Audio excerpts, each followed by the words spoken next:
kabarnya hari ini? Semoga selalu dalam lindungan Allah Subhanahu wa taala.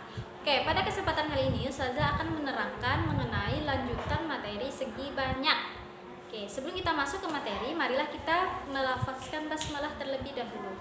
Bismillahirrahmanirrahim.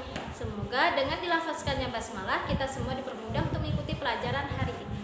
Oke, kita lanjut ke materi. Kalau sebelumnya, pada video sebelumnya Ustazah telah menjelaskan mengenai mengenal segi banyak, kemudian ada juga macam-macam segi banyak. Maka sekarang Ustazah akan menerangkan mengenai sifat-sifat segi banyak beraturan. Jadi segi banyak itu mempunyai beberapa sifat. Oke, karena segi banyak itu dibedakan menjadi dua macam, yaitu segi banyak beraturan dan segi banyak tidak beraturan. Maka pada video kali ini Ustazah akan menjelaskan mengenai sifat-sifat untuk segi banyak yang beraturan dulu.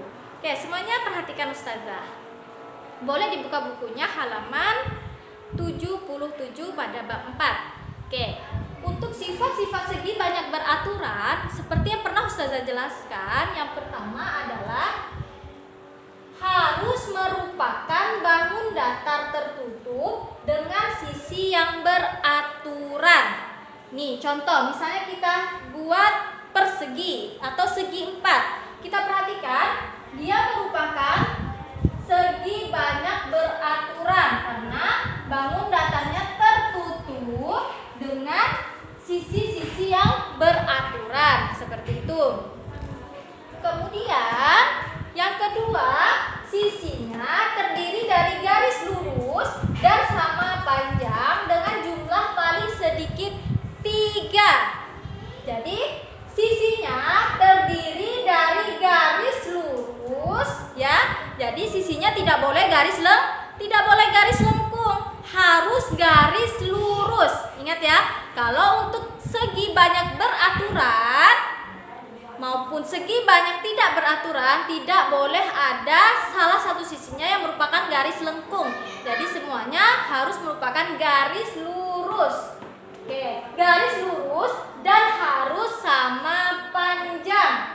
Oke, ingat ya, merupakan garis lurus dan harus sama panjang antara sisi satu dan sisi lainnya. Seperti itu. Dan minimal harus mempunyai 3 sisi. Jadi jika hanya mempunyai 2 sisi, maka tidak bisa dikatakan sebagai segi banyak. Coba kita hitung untuk segi 4. Mempunyai sisi berapa?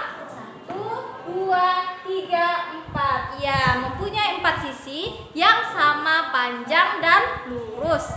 Tuh. Kemudian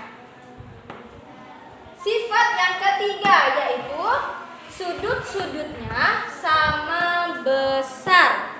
Ya, ingat ya, harus mempunyai sudut yang sama besar.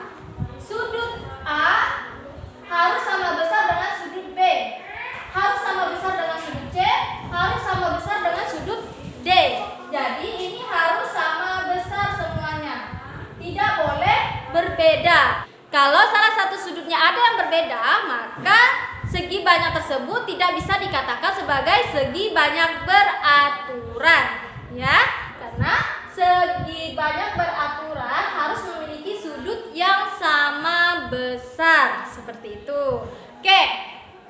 Untuk sifat yang terakhir di sini, sifat dari segi banyak beraturan itu harus bentuk dari sudutnya itu harus cembung.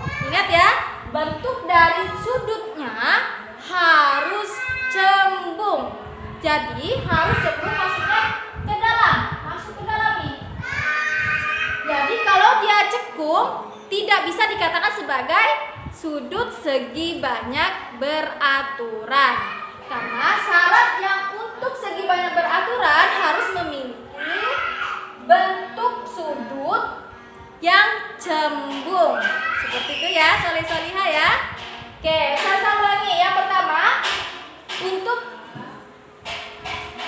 sifat-sifat segi banyak beraturan harus memiliki bangun datar tertutup dengan sisi yang beraturan. Kemudian sisinya terdiri dari garis lurus dan sama panjang dan minimal ada 3 sisi. Kemudian sudut-sudutnya harus sama besar. Dan yang terakhir, bentuk sudutnya harus cembung. Oke, demikian sifat-sifat dari segi banyak beraturan. Semoga soli-solihah yang ada di rumah dapat memahami penjelasan ustazah pada video kali ini. Oke, kita akhiri dengan bacaan hamdalah. Alhamdulillahirabbil alamin. Doa penutup majelis.